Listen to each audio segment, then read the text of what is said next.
할렐루야. 좋으신 하나님이 여러분의 삶을 책임지시고 돌보시길 주님의 이름으로 축복합니다. 초대교회에서 세운 7명의 일꾼들 중에 오늘 우리가 묵상한 스데반은 참 귀한 사람이었어요. 성경에 이르기를 그는 은혜와 권능이 충만한 사람이다 뿐만 아니라 말하는 데 있어서는 지혜와 성령이 충만했다, 그렇게 이야기합니다. 여러분 상상해 보시기를 바랍니다. 스데반은 가볍게 말하는 사람이 아니었어요. 또한 그가 말할 때마다 그의 말에는 지혜가 있었어요. 성령의 역사가 나타났다라고 하는 거예요. 그래서 그가 지혜롭게 말할 때 사람들이 그를 감당할 수 없었습니다. 그렇게 우리에게 증언해 주고 있지 않습니까? 그래서 스데반은 사람들에게 칭찬받았어요. 믿는 사람들에게만 칭찬받았던 것이 아니라 믿지 않는 사람에게까지 칭찬받았던 사람이 스데반입니다. 사람들은 스데반의 지혜를, 그가 지혜롭게 살아가는 것을, 성령의 충만한 것을 칭찬했다라고 하는 거죠. 한마디로 말하면 스데반이라고 하는 사람은 흠잡을 곳이 없는 그런 사람이었어요. 스데반 같은 사람이 교회에 있을 때 교회는 세상에 영향력을 갖게 됩니다. 이런 사람이 교회에 다닐 때 교회가 세상으로부터 칭찬받게 되는 거예요. 사람들은 이야기하기를 교회가 영향력을 잃었다고 말합니다. 그러나 문제는 교회가 아니에요. 교회가 영향력을 잃어버린 것이 아니라 교회 안에 있는 우리가 영향력을 잃어버렸기 때문에 교회가 영향력을 잃어버렸다는 이야기를 듣게 되는 거예요. 이 시대의 성도 한 사람 한 사람이 스데반 같지 못하기 때문에, 스데반처럼 살지 못하기 때문에 우리가 교회가 영향력을 잃어버렸다고 이야기하고 있는 것이죠. 여러분, 교회가 문제 있는 것이 아니에요. 교회가 영향력을 잃어버린 것이 아니에요. 교회에 다니는 우리 한 사람 한 사람이 영향력을 잃어버렸기 때문에 교회가 영향력을 잃어버렸다는 이야기를 듣는 것 아니겠습니까? 스데반의 삶을 묵상하면서 이 시대 예수를 믿고 따른다는 사람들이 스데반과 같다면, 스데반처럼 살아갈 수 있다면 교회는 영향력을 되찾을 것이다. 영향력을 되찾을 뿐만 아니라 세상에 칭찬받는 교회로 거듭 태어나게 될 것이다. 세상이 감당하지 못하는 교회가 되는 것이 아닌가. 전 우리 빛의 교회 성도들이 빛의 교회가 초대교회처럼 영향력을 회복하고 여러분 한 사람 한 사람이 하나님 앞에서 바르게 스데반과 같은 삶을 사모하고 스데반처럼 살아갈 수 있게 되기를 주님의 이름으로 축복합니다. 오늘은 특별히 스데반의 죽음에 대해서 묵상하려고 합니다. 은혜와 권능으로 충만했던 사람, 지혜와 성령으로 말을 했던 사람, 그래서 사람들에게 칭찬받았던 사람. 그러나 안타깝게도 그는 사람들 앞에서 모함을 받고 돌에 맞아 순교하게 됩니다. 어느 것 하나 흠잡을 것 없었던 사람인데 그의 마지막은 참으로 안타까운 죽음으로 끝맺었다라고 하는 거예요. 여러분, 스데반의 삶을 바라보면서 과연 스데반의 삶이 세상적 기준으로 봤을 때 성공적이었다 말할 수 있을까요? 그는 은혜와 권능이 있었어요. 말하는 데는 지혜가 있었고 성령의 충만함이 있었어요. 그래서 사람들은 그를 칭찬했어요. 그런데 안타깝게도 그는 어찌됐건 젊은 나이에 요절한 것입니다. 그래서 세상의 기준에 본다면 스데반이란 사람이 성공적인 삶이었느냐, 스데반처럼 살기를 우리가 흠모할 수 있겠느냐? 저는 스데반의 삶이 세상의 기준에는 성공적이었다 말할 수 없겠다. 그의 마지막을 들여다보았을 때 어느 누구 한 사람 스데반처럼 살고 싶다고 말하는 사람이 쉽지 않을 것이다, 그렇게 생각해요. 그러나 분명한 것은 순교하는 모습이 너무나 귀하지만 값지지만 우리가 순교자로 살아갈 수 있느냐고 묻는다면 그렇다 말하기는 쉽지 않을지 모르지만 한 가지 분명한 것은 우리도 스데반과 같이 아름다운 삶으로 마무리하고 싶구나, 이런 사모하는 마음이 든다라고 하는 거예요. 스데반의 모습이 비록 순교의 모습이어서 우리가 순교자의 삶을 살겠다고 그렇게 선뜻 말할 수는 없을지 모르지만 우리의 삶의 마지막이 스데반처럼 귀할 수 있다면, 내 욕심에 부끄럽게 죽는 것이 아니라 누가 보더라도 아름답게 죽을 수 있다면 저는 스데반의 모습을 사모할 수 있지는 않을까? 전 우리 빛의 교회 성도들의 삶이 스데반과 같이 아름답고 뿐만 아니라 여러분의 죽음도 스데반과 같이 아름다운 죽음이 될 수 있게 되길 주님의 이름으로 축복합니다. 성경에 보면요, 죽음이라고 해서 다 똑같은 죽음이 아니었더라고 하는 거예요. 사울과 같은 죽음은 부끄러운 죽음이에요. 우리아와 같은 죽음은요, 억울한 죽음이에요. 그러나 오늘 읽었던 스데반의 죽음은요, 영광스러운 죽음이라고 하는 거예요. 여러분, 사울은요 하나님 앞에 범죄했어요. 부끄러운 삶을 살다가 길보아산 전투에서 이방인에게 죽게 되었어요. 그러자 그는 스스로 칼에 엎드려져서 자결하게 됩니다. 부끄러운 마지막을 보여준 거예요. 한편 밧세바의 남편 우리아는요 억울한 죽음이었죠. 다윗이요 우리아를요 전쟁터 가운데로 내보내게 됩니다. 그래서 우리아는 억울한 죽음을 맞게 되는 것 아니겠습니까? 반면에 우리가 읽었던 스데반의 죽음은요 귀한 죽음이잖아요. 아름다운 죽음이잖아요. 영광스러운 죽음이잖아요. 오늘 성경을 보게 되면요 스데반이 죽을 때 하늘 문이 열렸다고 이야기합니다. 우리 55절의 말씀을 56절의 말씀을 같이 한번 읽어볼까요? 시작. 말하되 보라 하늘이 열리고 인자가 하나님 우편에 서신 것을 보노라 한데 그가 죽음 앞에서 하늘을 우러러보니 하늘의 문이 열린 것을 보게 되고 그 열린 문 사이 속에 하나님을 보게 되고 어린 예수를 보게 됐다라고 하는 거예요. 사도행전을 쓴 누가가 누가복음을 기록했는데 그 누가복음에는요 하늘이 열린 곳이 두 번 등장하게 됩니다. 첫 번째는 언제인가 예수님께서 세례 받으실 때 하늘 문이 열리고 하늘로부터 성령이 임하여서 예수님에게 찾아왔다고 이야기하고 있어요. 두 번째 하늘이 열린 사건은 언제 나타나게 되는가? 예수님이 십자가에 못 박혀 죽으셨을 때 휘장이 갈려지고 하늘로 올라가는 문이 열렸다고 성경이 누가는 증언해주고 있어요. 그리고 이제 세 번째 유일하게 등장하는 곳이 바로 사도행전 7장의 말씀인 거예요. 스데반이 죽을 때도 하늘의 문이 열리고 스데반이 그 열린 문으로 하나님을 보았다고 성경이 이야기하고 있는 건 아니겠습니까? 이는 스데반의 죽음을 하나님이 얼마나 귀하게 여기셨는지 확인할 수 있는 대목이 되는 것이겠지요. 그가 비록 세상의 기준에는 안타깝게 죽었을지 모르지만 젊은 나이에 요절했을지 모르지만 하나님은 스데반의 죽음을 성도의 죽음을 귀하게 보시고 하늘의 문을 열어 스데반으로 하여금 하늘의 나라를 하나님의 나라를 보게 하셨다라고 하는 거예요. 오늘 우리가 스데반의 죽음을 묵상하면서 우리 빛의교회 식구들도 우리의 삶이 우리의 마지막이 스데반처럼 아름답게 매듭지어지기를 소망하고 그렇게 살아가는 분들이 되길 주님의 이름으로 축복합니다. 비록 이 세상을 살아가면서 힘든 일을 만나기도 하고 어려운 일을 겪기도 하겠지만 우리가 마지막에 주님이 우리를 부를 때는 아름다운 모습으로 주님께 가고 싶은 거예요. 마지막에 주님이 우리를 부르실 때는 우리의 마지막이 귀하게 아름답게 축복된 복된 주님 보시기에 하늘의 문이 열리는 복된 죽음이 되기를 원한다라고 하는 거예요. 아멘. 말씀을 준비하면서 마음이 무거웠어요. 죽음에 대해서 이야기한다는 것이 마음이 그렇게 쉽지는 않더라고요. 그러나 분명하게 소망하게 되는 것은 잘 죽어야겠다. 정말 마지막에 잘 죽는 것이 하나님의 축복 중에 하나구나라는 것을 생각하게 된 것이죠. 모두 우리 빛의교회 성도들이 잘 죽기를 주의 이름으로 축복합니다. 여러분의 마지막 인생의 매듭이 잘 맺어져서 스스로도 후회되지 않고 하나님 보시기에 우리의 이웃 보시기에도 부끄럽지 않은 마지막이 되기를 주의 이름으로 축복합니다. 그러면 오늘 말씀을 묵상하면서 우리가 어떻게 우리의 삶을 우리의 마지막을 아름답게 매듭지을 수 있겠는가? 첫 번째는요, 아름다운 마지막을 위해서 가장 중요한 것은 무엇인가? 무엇보다도 우리가 살았을 때 아름다운 삶을 살아야만 한다라고 하는 거예요.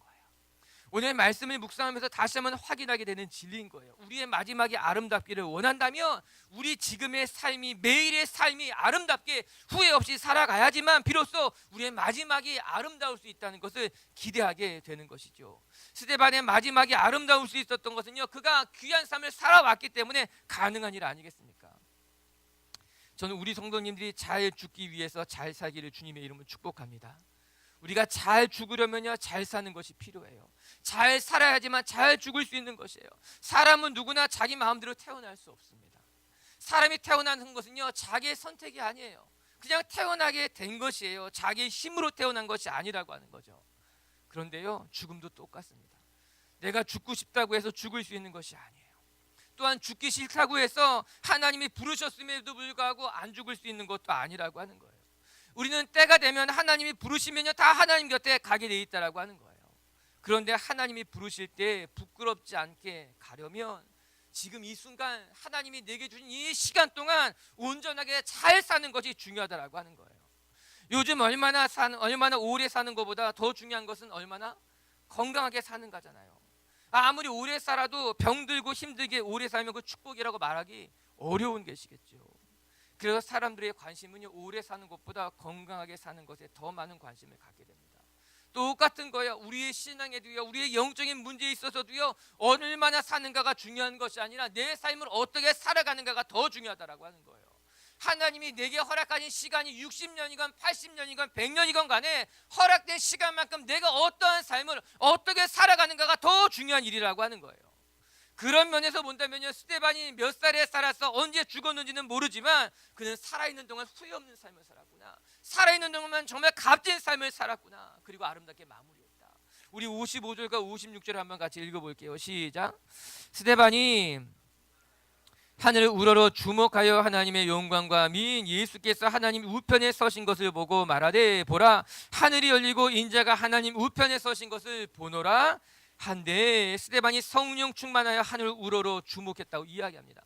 그가 어떠한 삶을 살았는지 보여주고 있는 대목인 거예요. 우리가 지난주에 묵상한 것처럼요, 스데반이요, 성령 충만한 사람이었어요. 그의 삶을 한마디로 말한다면 성령의 이끌림 받는 삶이었다라고 하는 거예요. 자기 인생의 주인이 자기가 아니었어요. 자기가 원하는 대로 자기의 꿈을 펼치며 살아간 것이 아니라 그는 성령이 충만하여서 성령이 이끄시는 대로 성령이 주는 꿈을 쫓아서 살아갔던 사람이 스데반이라고 하는 거예요. 그래서 그의 삶에는 성령의 열매가 맺혔어요. 사람들은 그가 성령이 충만했기 때문에 그를 칭찬했다고 말하는 거예요. 여러분, 우리가 착각하면 안 됩니다. 스데반이 성공했기 때문에 사람들이 그를 칭찬한 것이 아니에요. 스데반이 대단한 사람이 되었기 때문에, 세상적인 기준에 놀라웠기 때문에 칭찬한 것이 아니라 그가 성령에 충만했기 때문에, 성령의 이끌림 받은 삶이었기 때문에 사람들은 그를 칭찬했다라고 하는 거예요. 생각해 보면 초대교회의 위기 가운데 스데반이라고 하는 건축한 인물이 선출된 거예요. 위기 속에 영웅이 나온다는 말과 같이 초대교회는요, 구제의 문제로 말미암아, 재정적인 문제로 말미암아 위기를 맞았어요. 교회가 갈등을 겪게 되었어요. 그리고 그 갈등을 풀어가는 과정 속에 스데반을 포함해서 7명의 일꾼이 세워진 것 아니겠습니까? 그리고 그 7명의 일꾼을 통해서 초대교회는 놀랍게 견고하게 세워져 갈 수 있었던 거예요. 그러면 생각해 보게 되는 거예요. 스데반이 초대교회 7명의 일꾼으로 세워진 뒤에야 비로소 두각을 나타냈는가라고 하는 거예요. 그가 그 전에는 주목받지 못했던 사람인데, 그냥 평범하게 살아갔던 사람인데, 그가 초대교회 리더가 된 이후에 그의 삶이 변해서 그의 삶의 두각이 드러나는 것이냐? 아니라고 하는 거죠. 그는 리더로 세워지기 전부터 훌륭한 삶을 살아왔던 것이 분명합니다. 교회 안에 여러 가지 일들에 있어서 성실하게 섬겼던 사람임에 틀림없다는 거예요. 그렇기 때문에 교회에 문제가 생기고 어려운 일이 일어났을 때 초대교회는 만장일치로 스데반을 세운 거예요. 7명의 일꾼들을 세우는 데 있어서 전혀 이견이 없었다라고 하는 거예요. 왜냐하면 이미 스데반은 나머지 6명의 집사 모두 다 평상시에 자신의 삶에 맡겨진 일에 성실하게 부끄럽지 않게 살아갔기 때문에 교회가 어려운 일이 생겼을 때 만장일치로 이 사람이 리더가 되는 것이 맞습니다. 이 사람을 세우는 것이 후회가 없을 것입니다. 여러분, 누가 일꾼으로 세워지는지 아십니까? 그럴 만한 사람이 세워지는 거예요. 의외의 인물이 세워지는 것이 아니라, 세워봤더니 훌륭하다고 말하는 것이 아니라, 평소에 성실하게 살아간 사람들, 드러나지는 않았을지 모르지만 조용히 자기의 자리에서, 맡겨진 자리에서 성실하게 일하는 사람들, 사람들에게 존경을 받았던 사람들, 그런 사람들이 리더로 세워지게 되어 있어요. 아니, 그런 사람들을 세우는 것이 맞다라고 하는 거예요. 스데반은 초대교회의 리더가 되어서 열심히 살아간 것이 아니라 그 이전부터 귀한 삶을 살아왔고, 결국에 그의 마지막까지 그는 귀한 모습을 지키고 우리에게 보여주고 있는 것 아니겠습니까? 여러분들도 여러분의 삶의 자리에서 성령 충만한 모습으로 성령님의 이끌림을 받는 그런 삶을 살아가게 되길 주의 이름으로 축복합니다.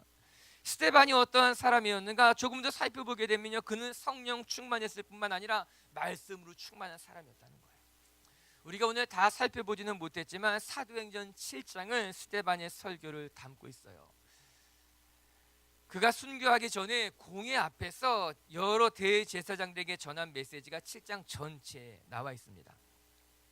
스데반은 공회 앞에서 복음을 전하는 데 있어서 조금도 위축되지 않았습니다. 그리고 아브라함으로부터 시작해서 성경을 하나씩 풀어가기 시작하는데, 그의 설교를 듣고 있으면요, 가슴이 뜨거워지면서 또 한편으로는 하나님의 말씀이 정리가 되더라고요. 하나님이 왜 아브라함을 부르셨는지, 하나님이 아브라함을 부르신 이후에 어떤 일들이 일어났는지, 왜 하나님이 이스라엘을 출애굽에 시키셨는지를 오늘 스데반의 설교를 들어보면 이해가 돼요. 결국에 스데반이 이런 성경의 역사적 사건을 통해서 무엇을 말했는가? 하나님은요, 사람의 손에 지어진 성전에 계신 분이 아니라 우리 한 사람 한 사람이 하나님의 성전이라는 걸 말해주고 있는 거예요. 놀랍게도 스데반의 설교에 광야 교회라는 단어가 등장하면서 우리 한 사람 한 사람이 광야의 교회였다고 말하고 있는 것 아니겠습니까? 스데반이 너무 궁금해지는 거예요. 이 사람이 누구일까? 이 사람이 누구인데 이렇게 하나님의 말씀을 정확히 이해하고 하나님의 말씀을 담대하게 선포할 수 있을까? 찾아봤는데 그에 대한 이야기가 성경에는 자세히 기록되어져 있지는 않더라고요. 그 어디의 사람이며 그 어떤 일을 했으며 또한 그가 언제 죽었을까? 이거 기록되어 있지 않더라고요. 그러나 한 가지 분명한 것은 그는 성령이 충만한 사람이었으며 뿐만 아니라 말씀으로 준비된 사람이라고 하는 거예요. 그는 말씀 공부를 철저히 한 것만 같아요. 말씀이 잘 훈련되어서 하나님이 쓰실 때 훈련된 모습으로 하나님 앞에 자기의 삶을 드렸다라고 하는 거죠. 간혹 사역하는 분들 중에 마음이 뜨겁고 성령이 충만한 것 같은데 훈련이 되지 못한 사람들을 볼 때가 있습니다. 그러면 안타깝기도 하고 또 한편으로는 제 자신을 돌아보기도 돼요. 나는 훈련이 잘 되어 있는가? 나는 말씀을 전하기에 준비된 사람인가? 라고 말입니다. 은혜를 받았다고 해서 한순간에 귀한 일꾼으로 쓰임받는 것은 절대 아닙니다. 우리가 잘 훈련되어지만 하나님이 쓰시려고 할 때 쓰임받는 일꾼이 될 수 있는 것 아니겠습니까? 그런 면에서 본다면 스데반은 잘 준비된 사람이었던 거예요.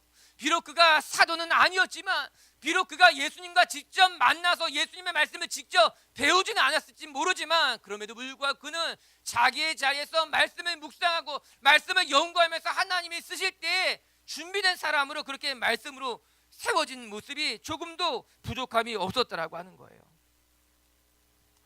여러분, 그가 얼마나 말씀으로 잘 준비된 사람인지 아십니까? 심지어는 그를 적대하는 사람들조차도 스데반의 말씀을 듣고 마음이 찔렸다고 합니다. 54절을 같이 한번 읽어볼까요? 54절 말씀 시작. 그들이 이 말을 듣고 마음에 찔려. 54절의 말씀은 사실 놀라운 말씀인 거예요. 이 한 절의 말씀은 스데반이 얼마나 훌륭한 사람인지를 보여주지 않습니까? 적대하는 사람들이었어요. 스데반을 죽이려고 했던 사람들이었는데 그들마저 마음의 문을 열게 된 거예요. 그들마저 마음에 찔림이 있었다라고 하는 거예요. 여러분, 적대하는 사람들의 마음을 여는 것은 쉽지 않습니다. 그들은 반대를 위한 반대를 하기 때문에 아무리 옳은 말을 해도요, 귀담아 듣지 않습니다. 그냥 무조건 잘못됐다고 말하잖아요. 왜 우리가 그런 사람 얼마나 많이 봅니까? 반대를 위한 반대를 하는 사람들, 아무리 옳은 말을 해도 좋은 말을 해도 자신을 위한 말을 해도 귀를 담아 듣지 않는 사람들, 통하지 않는 거예요. 안타까운 거예요. 그런데 놀랍게도요, 스데반의 말을 듣고요, 스데반의 말씀을 듣고요, 스데반을 적대하는 사람들까지도 그의 마음에 찔림이 일어나기 시작한 거예요. 스데반의 말에 성령의 역사가 일어나기 시작했다라고 하는 것이죠. 아, 스데반의 말씀이 놀랐구나.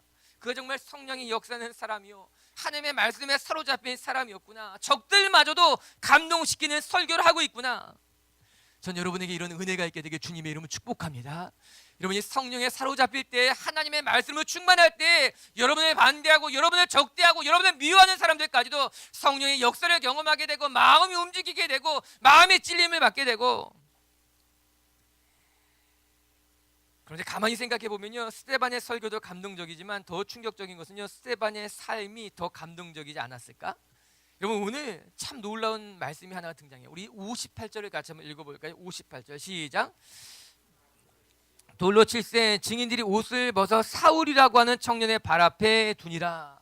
오늘 스데반이 순교할 때 그 자리에 누가 있었는가? 누가는 사울이 있었다. 이게 사도 바울이겠죠. 예수님 만나기 전에, 변화되기 전에 사울의 모습을 오늘 한 절 이렇게 기록해서 보여주고 있는 것이에요. 누가는 이 사실을 주목해서 우리에게 보여줍니다. 마치 소설책의 복선처럼 아직 청년이었던 바울이 스데반의 모든 모습을 가까이서 지켜봤다는 이야기를 하고 있는 거예요. 그의 설교를 듣고 그의 죽음을 지켜보았다는 것을 말하고 있죠. 그리고 그것을 통해서 학자들은 아마 사도 바울이 이 사건을 계기로 그의 마음에 변화가 일어나기 시작한 것이 아닐까, 그렇게 유추해 보고 있는 거예요. 스데반의 삶이, 스데반의 설교가 스데반의 모든 것이 얼마나 아름다웠는지, 얼마나 귀했는지, 얼마나 영향력이 있었는지 그를 통해 초대 기독교 역사가 바뀌고 있었다라고 하는 거죠. 저는 우리 빛주교회 성도님들의 삶도 누가 보더라도 귀하고 아름답게 여러분에게 맡겨진 시간들을 잘 사용할 수 있는 그런 주님의 백성들이 되길 주의 이름으로 축복합니다. 두 번째, 우리가 이렇게 우리에게 주어진 시간을 잘 살아가기 위해서 우리에게 필요한 것이 무엇인가? 그것도 우리가 하늘을 바라보며 살아가야 된다라고 하는 거예요. 55절과 56절 말씀에 유독 반복되는 것이 있어요. 그것은 무엇인가? 보다라고 하는 단어예요. 스데반은요, 하늘을 주목해서 보았다고 나옵니다. 예수님이 하나님의 우편에 서신 것도 보았다고 말합니다. 또한 하늘이 열리고 그 속에 하나님이 계신 것도 보았다고 말하고 있습니다. 스데반이 담대하게 죽을 수 있었던 것은 그가 본 것이 있었기 때문이 가능한 것이 아니었을까 싶은 거예요. 사람이 믿는 구석이 있다는 말이 있지 않습니까? 어려운 처지에 놓였는데도 저렇게 태어난 것을 보면은 저 사람 믿는 구석이 있을 거야. 뭔가 대단한 걸 갖고 있을지 몰라. 부모가 대단할지 몰라. 뭔가 믿는 구석이 있으니까는 아니 이런 상황에도 불구하고 저렇게 태어날 수 있는 건 우리 이렇게 생각할 때가 있잖아요. 말할 때가 있잖아요. 여러분, 스데반이 마지막 순간에도 이렇게 담대할 수 있었던 것은 그가 본 것이 있는 거예요. 스데반은 자기를 돌려치려고 하는 사람들만 본 것이 아니라 하늘의 문이 열리고 지금 자기 곁에 계신 하나님을 볼 수 있었기 때문에 이렇게 담대할 수 있었다라고 하는 겁니다. 여러분들과 이 세상을 살면서 무엇을 보는가는 그래도 중요한 거예요. 무엇을 보며 살아가는가가 우리의 삶을 결정한다라고 하는 거예요. 왠지 알아요? 우리는 보는 것대로 생각하게 되어 있어요. 우리는 생각하는 것을 말하게 되어 있어요. 드라마를 보면 알아요. 드라마를 보면은요, 드라마에 대해서 생각하고요, 생각한 것을 만나면 말하게 되어 있어요. 그렇잖아요. 우리가 무엇인가 보면은 그 본 것을 신나하고 그것을 생각하고 또 누군가 만나면요 자꾸 그것을 말하게 되는 것은 자연스러운 일이라고 하는 거예요. 그래서 우리가 무엇을 볼 것인가는요 매우 신중한 일이라고 하는 거예요. 여러분, 보인다고 해서 다 보는 것은요 어리석은 일인 거예요. 우리는 내가 보아야 할 것과 보지 않아야 할 것을 구분할 줄 알아야 돼요. 또 보는 것에서는요 다 똑같이 보는 것이 아니라 집중해서 보는 것이 필요하다라고 하는 거죠. 어른들이 이야기하잖아요. 좋은 것을 봐야 된다고. 이게 중요한 말이라고 하는 거예요. 내가 오늘 보아야 할 것이 무엇인가? 내가 오늘 들어야 될 것이 무엇인가? 내가 오늘 관심을 가져야 될 것이 무엇인가? 오늘 스데반이 보았다고 하는 말은요 다 나눠져 있어요. 오늘 스데반은 보긴 보는데 이렇게 나오죠. 그가 주목했다라고 나오잖아요. 헬라어로 보게 되면요 아테이조라는 이 단어는요 그냥 보는 것과 차원이 다른 단어인 거예요. 이는 자기의 온 힘을 다해서 주의를 기울여서 보았다라고 하는 거예요. 자기의 시선을 고정시켰다는 단어라고 하는 거예요. 이 단어의 또 하나의 뜻은요 열의를 가졌다는 거예요. 열심을 냈다라고 하는 거예요. 내가 보는 것에 있어서 보이는 것을 보는 것이 아니라 의지를 가지고 의도를 가지고 힘을 내어서 집중해서 보는 것을 주목했다. 아테이조라고 하는 단어라고 하는 거예요. 이제는 저도 눈이 침침해지기 시작해서요 가까운 것이 보이지 않더라고요. 병원에 갔더니 안경을 따로 해야 된다는 거예요. 노안이 온 것이죠. 아직은 그래도 이게 잘 보여요. 목사님이라 그러더라고요. 목사님이죠? 네. 설교하기 힘들 텐데요. 그러시더라고요. 제가 이야기했어요. 아직은 괜찮아요. 그래서 의사 선생님이 그러셨어요. 조만간 안 괜찮을 거예요. 눈의 근육이 약해져서 거리 조절을 못한다는 거예요. 가까운 것을 볼 때, 먼 것을 볼 때 눈이 힘이 있어서 거리를 조절할 줄 알아야 되는데 그 근력이 사라진 거죠. 슬프더라고요. 이게 받아들여야 하는 거겠죠. 그러면서 생각하게 된 거예요. 우리가 무엇인가를 보는데도 힘이 필요한 거예요. 내가 무엇인가를 자세히 보기를 원한다면, 내가 무엇인가 집중해서 보기를 원한다면, 내가 정말 사랑하는 것을 보기를 원한다면요 그냥 보는 것이 아니라 집중해야 되는 거예요. 힘을 내야지만 볼 수 있다라고 하는 거예요. 하나님의 나라를 보길 원해요? 하나님이 여러분에게 주신 꿈을 보길 원해요? 여러분에게 맡겨진 사명을 발견하길 원해요? 그러면 우리는 주의해야 된다라고 하는 거예요. 주목해야 된다는 거예요. 내가 힘을 들여서 열심을 가지고 봐야지만 볼 수 있게 되는 것이 또한 하나님의 나라라고 하는 거예요. 전 여러분이 하나님의 나라를 볼 수 있게 되기를, 하나님의 나라 보는 것을 사모할 수 있게 되기를, 여러분이 힘을 다해서 주목해서 바라볼 수 있는 하나님의 사람들이 되기를 주님의 이름으로 축복합니다. 그러면서 스데반은 어떻게 그것을 본 것일까? 스데반은 어떻게 하늘의 문이 열린 것을 보고, 스데반은 어떻게 그 속에 하나님과 예수 그리스도를 보게 된 것일까? 너무 궁금한 거예요. 진짜 그가 본 것이 무엇일까? 그가 눈을 떠서 본 것이 무엇일까? 너무 궁금한 거예요. 그러면서 깨닫게 된 것은요, 그가 본 것도 중요하지만 더 중요한 것은 하나님이 보여주셨다는 거예요.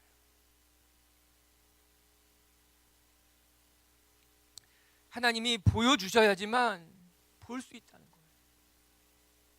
하나님이 스데반에게 보여주신 거예요. 스데반이 죽음의 순간에도 하나님을 부인하지 않게 되자 하나님도 스데반을 부인하지 않은 거예요. 내가 나를 부인하지 않는다면 나도 너를 부인하지 않을 것이다. 내가 많은 사람들 앞에서 나를 부인하지 않을 때 나는 너를 부인하지 않을 것이다. 하나님이 스데반에게 눈을 열어서 하나님의 나를 보게 하신 거예요. 두려움에 떨지 않도록, 그 순교 현장에서 그가 연약해지지 않도록 하나님이 스데반을 눈에 뜨게 하셔서 스데반이 보아야 될 것을 보게 하나님이 그의 눈을 열어주셨다라고 하는 거예요. 우리가 보아야 되는 거예요. 우리의 삶의 자리에서 이 세상의 것들만 보는 것이 아니라, 눈에 보이는 것만 보는 것이 아니라, 하나님 내가 보아야 할 것, 내가 보아야만 하는 것들 보여주십시오. 그럴 때 우리가 그 은혜로 말미암아 하나님의 나라를 볼 수 있게 되는 것이죠. 전 하나님이 여러분에게 하나님의 나라를 보여주길 주의 이름으로 축복합니다. 이 세상의 것들만 보이는 것이 아니라 여러분의 인생을 보여주시고, 여러분의 삶, 여러분에게 주시는 꿈, 여러분이 보아야 될 소망을 하나님이 다 보여주셔서 여러분이 두려워하지 않게 되길 주님의 이름으로 축복합니다. 고린도후서 4장 18절에 내가 제일 사랑하는 말씀 같이 한번 읽어볼게요. 시작. 우리가 주목하는 것은 보이는 것이 아니요 보이지 않는 것이니 보이는 것은 잠깐이요 보이지 않는 것은 영원함이라. 우리 성도님들이 눈을 들어서 하늘을 바라보며 살아갈 수 있게 되길 주님의 이름으로 축복합니다. 세 번째, 우리의 마지막이 아름답기를 원한다면 끝으로 아름다운 죽음은 무엇이냐? 우리 아름다운 죽음은 큰 영향력을 낳는다는 사실을 기억하는 거예요. 잘 죽으면 나로 말미암아 30배, 60배, 100배 열매가 맺혀지게 되는 거예요. 예수님의 말씀처럼 한 알의 밀이 땅에 떨어져 죽으면 많은 열매를 맺게 된다는 것을 우리가 기억해야 되는 거예요. 우리 8장 1절의 말씀을 같이 한번 읽어볼게요. 시작. 사울은 그가 죽임당함을 마땅히 여기더라. 그날에 예루살렘에 있는 큰 교회에 큰 박해가 있어 사도회는 다 유대와 사마리아와 모든 땅으로 흩어지니라. 여기서 그날은 스데반이 순교한 날이에요. 박해가 시작되었어요. 그리고 그 박해를 통해서 하나님의 교회는 산산이 흩어지게 되었어요. 사도행전의 구조를 보게 되면은 사도행전 1장부터 6장까지는 초대교회가 눈부시도록 급성장하는 모습을 보여주게 됩니다. 베드로의 한 번의 설교에 3,000명이 돌아오게 되고요, 5,000명이 회개하게 되고요, 1장부터 6장까지는요 초대교회가 막 급속도로 눈부시게 막 부흥하는 모습을 보여주는데 7장에 이르러서는요 초대교회가 순교당하게 됩니다. 핍박을 당하게 됩니다. 초대교회가 깨어지게 되는 거예요. 하나님이 너무나 귀하게 아름답게 만들었던 이 초대교회가, 눈부시게 빛이 났던 그 초대교회가 7장에 와서는 깨어져 버리는 거예요. 놀랍게도 그 초대교회가 깨어지는 순간 초대교회가 부서진 것이 아니라 흩어지게 된 거예요. 그 흩어짐을 통해서 초대교회가 이제 하나가 된 것이 아니라 2개가 되고 4개가 되고 8개가 되고 16개가 되고 수없이 많은 교회로 번져가게 됐다라고 하는 거예요. 다음 주에 살펴보겠지만요, 빌립이 사마리아로 들어가게 됩니다. 어느 누구도 사마리아로 가지 않았어요. 그리고 빌립이 성령님의 인도하심을 받아 에디오피아의 내시에게 복음을 전하게 됩니다. 또 흩어졌던 사람들 중에 북쪽으로 왔던 사람들은요 안디옥에 가서 안디옥 교회를 만들게 됩니다. 그 안디옥 교회는 사도 바울을 파송하여서 유럽 전역에 복음을 전하게 됐던 교회로 만들어지게 되는 거예요. 스데반의 순교로 말미암아 초대교회는 깨어졌지만, 깨어진 초대교회는 부서져서 없어진 것이 아니라 많은 사람들은 흩어진 것으로 말미암아 수없이 많은 곳에 또 다른 초대교회를 만들어가게 되었다라고 하는 거예요. 이게 우리의 삶이 돼야 되죠. 전 우리의 삶이 깨어지게 되길 바랍니다. 내가 내 삶 너무 소중하다고, 내가 지금까지 지켰고 내 삶이 너무 소중해서 버릴 수 없다고. 그것이 아니라 여러분, 우리가 죽으면요, 우리가 깨어지면요, 우리가 제대로 죽으면 우리의 죽음을 통해 하나님의 나라가 펼쳐지게 되는 거예요. 하나님의 나라가 펼쳐지게 되는 거예요. 오늘 스데반의 죽음으로 말미암아 초대교회는 급속도로 부흥해 가기 시작했어요. 1장부터 6장까지의 부흥은 초대교회 예루살렘 교회만의 부흥이었다면 7장에 예루살렘 교회가 깨어지게 되자 이제 예루살렘 한 교회만의 부흥이 아니라 열방의 부흥으로 넘쳐나게 됐다라고 하는 거예요. 전 빛의 교회가 깨어져서 케냐뿐만 아니라 세상 곳곳에 하나님의 교회가 세워지게 되게 주님의 이름으로 축복합니다. 말씀을 마칩시다. 스데반이란 이름의 뜻은 놀랍게도 면류관이란 뜻입니다. 왕관, 면류관이란 뜻인 거예요. 스데반이 자기의 삶이 그 자기의 이름처럼 내가 죽도록 충성하면 생명의 면류관을 내게 주리라 말씀 될 줄 알았을까? 스데반은요, 자기의 이름의 뜻처럼 생명의 면류관이 되었어요. 초대교회의 첫 번째 순교자가 되어서 초대교회의 첫 번째 영광스러운 생명의 면류관이 되었다라고 하는 거예요. 저 우리 성도님들도 여러분의 삶의 자리에서 여러분의 삶을 다 깨어들여서 생명의 면류관으로 거듭 태어나게 되기를 주님의 이름으로 축복합니다. 우리가 잘 죽기 원한다면, 우리의 마지막이 정말 아름답기를 원한다면 가장 중요한 것은 첫 번째, 우리가 살았을 때 아름다운 삶을 살아가야 된다라고 하는 거예요. 잘 죽기 원하는 사람은 잘 살아야 돼요. 내 삶의 마지막이 아름답기 원한다면 지금 매일매일의 삶이 아름다워야만 하는 거죠. 우리 성도님들, 성령 충만한 삶, 말씀 충만한 삶, 어디를 가나 칭찬받는 하나님의 사람들 되길 주님의 이름으로 축복합니다. 그리고 두 번째, 이렇게 살아가기 위해서 우리는 눈을 들어 하늘을 바라보는 삶이 되어야 된다는 거예요. 보이는 것을 바라보지 말고요, 사람들이 주목하는 것에 여러분 주목하지 마시고 하늘을 바라보고 하나님이 보여주시는 것을 주목하며 살아가는 저와 여러분이 되길 주님의 이름으로 축복합니다. 그리고 세 번째, 우리 끝으로 아름다운 죽음은 큰 영향력을 낳는다. 전 우리의 삶을 다 깨뜨려서 하나님의 나라의 아름다운 미랄이 되시길 주님의 이름으로 축복합니다. 우리 찬양하고 기도할게요.